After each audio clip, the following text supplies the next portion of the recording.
আপনি যদি কখনো ক্ষমতা আসেনও, আপনাকে অবশ্যই দুদিন পরে ওই খারাপ হয়ে যেতেই হবে, কারণ জনগণই তো খারাপ। আপনি সেখানে ভালো মানুষ কিভাবে হবেন? সুযোগই নেই।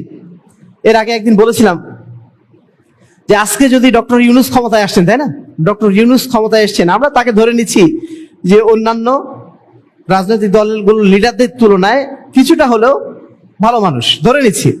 আমি যদি বা চিন্তা করি, মানে এক সেকেন্ডের জন্য হলো, যে আজকে যদি ডক্টর ইউনূসের জায়গায় যদি ডক্টর গালিব ক্ষমতায় আসতেন, তাহলে বোধহয় দেশটা আরো একটু সুন্দরভাবে চালাতে পারতেন। এটা কি মনে হয় আপনাদের?